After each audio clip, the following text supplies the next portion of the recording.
Why Damian Luck925 works. Howdy y'all, back at it again with another Why It Works. For those familiar with the series, this is a series where I break down popular viral content into the audio and visual design, the personality, and then just overarching nonsensical topics about the internet.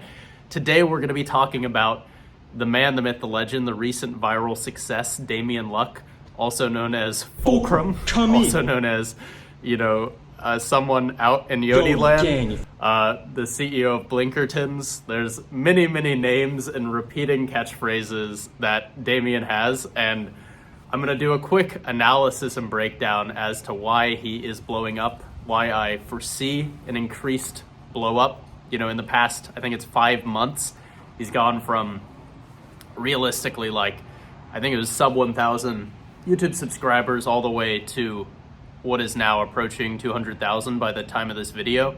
I anticipate it'll be 500,000 by the end of the year. I'm gonna give you a quick little breakdown as to why this is.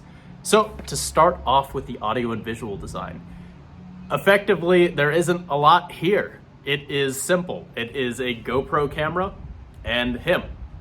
Hence personality-based content. I have another video on this if you want to check it out, but the driver for why people watch it, there's like a fucking hair in my mouth. The driver for why people watch it is that it is him.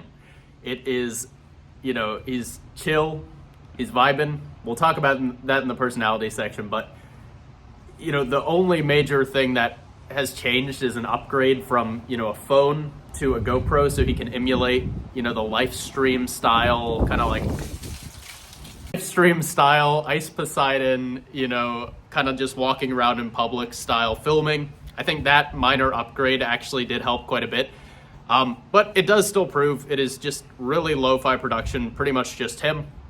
Other addition is that he's got like his freaking name at the top, but that's, Let's transition over into the personality. So who is Damien? Well, if I had to really break down why his content works, it's because he vibes. It is that simple. He has a positive vibe. He smokes in public. He is very confident. He's willing to go out and kind of like subvert a genre that is traditionally one in which, people are in their rooms doing strain reviews and just kind of be out and living. He is akin to many, other rising Gen Z personalities of the time. People like, kind of like post-Nelk, like the Balins and the, there's so many of them. The people who make prank videos and kind of like confrontation videos, I would say he's very similar, but he changes this genre, flips it on its head, because so many of those people are using little catchy kind of mimetic ways to capture attention. He just vibes. I guess what I'm getting at here is he is just, he's all about positive vibes. The video I'm going to highlight that exemplifies the power of Damien's vibe is actually the time where he sort of breaks character.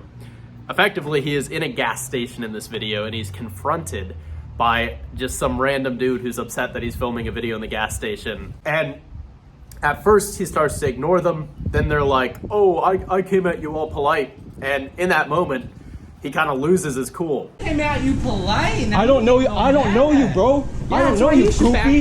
Get the fuck out of my face. And steps against the guy and like throws his, he's pouring like some THC concentrate into a drink. And this is gonna sound insane, but I saw this other video recently, like maybe 2 weeks ago, where Playboy Cardi is confronted out on the street. It's an old video, but Playboy Cardi is confronted. Another known person have cultivated a very significant and meaningful vibe that is now, sweeping across all of Gen Z. But he's confronted. You a pussy, nigga. You a pussy. You go ahead. What you gonna shoot me? Pulling out the phone for a game. Nigga, cause you reaching, bitch. I'm saying I you don't reaching. know you, gang. I don't know you. Yo, now you wanna talk, nigga? Nigga, what you mean? It is in that breaking that I think we see like a really powerful aspect of the persona, which is he has such a strong vibe that if someone threatens the vibe, someone tries to kill the vibe, there is no choice but to protect the vibe. He is willing to defend the vibe. And what's so like captivating about this video is that, in it, he gets really upset and is like calling this dude like an autistic incel and telling him to fuck off, basically. And afterwards, after he kind of calms down, you know, he apologizes to the audience and he's like, oh, I don't have anything against autistic people. And he basically like kind of brings himself back down to the vibe. And in that fluctuation, we kind of see this like volume of character that you don't often see on YouTube. You know, he's not only willing to like defend what he's doing, he's also willing to admit when he's wrong. And there's something, you know, you look at the comments on that video and it's just overwhelmingly positive, and there's something really meaningful about just the willingness to like stand your ground and protect the vibe. There are many people who will try to sap your vibe, who will try to naysay in the comments, who will try to see you having a good time, see you vibing, and want to, you know, suck your orgone life energy out of you and deplete it because they can't themselves cultivate or harness it. But all things considered, you know, he is basically this very strange character who does what others do in the sense of like wandering around Walmarts and interacting and, you know, confronting, as Sneeko might say, the bots. But through all of it, he remains extremely positive, and you never, with the notable exception of that one character, you very rarely see people get actually upset. My bad. Because he is so consistently polite to them. He has an energy of someone you just can't be mad at. Which kind of transitions into the last section, which is this idea of being committed to the bit. The other video I'm going to highlight here is one where he wanders around a university campus looking for Blinker City history? Blinkerton City.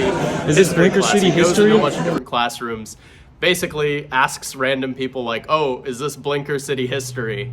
And is smoking in the classrooms. And you'd expect that, you know, in these types of videos, you usually see like a freaking furious professor who's like, get the fuck out of my classroom, or students who are like, you know, stay away from me. But he still somehow manages to like cultivate a relatively positive vibe throughout all of it. And this video to me exemplifies like an intense commitment to the bit, which we see with all of these like, you know, live streaming characters. I mean, you know, Speed is a good example. Are you serious and then right now, by bro? proxy, White Boy M, the Speed impersonator. Immense commitment to the bit. Like, they cannot possibly drop the bit. This man is willing to like go up into countless classrooms.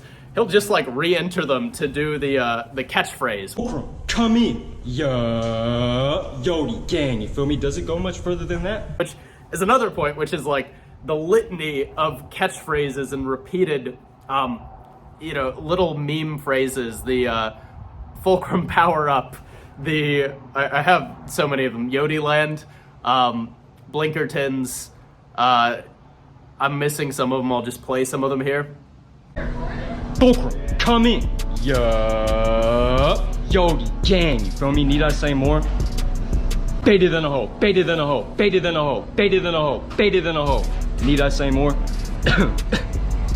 Yeah, I'm somewhere out in Yodieland, blowing back all kind of strands, and there is no going back. Yeah. I actually consulted out to a friend of the channel, Meme Analysis, on some deeper, overarching, conceptual, archetypal analysis of Damian Luck, and we were able to decipher that he is basically inhabiting the archetype of this jolly green giant. He's almost like a cartoon character.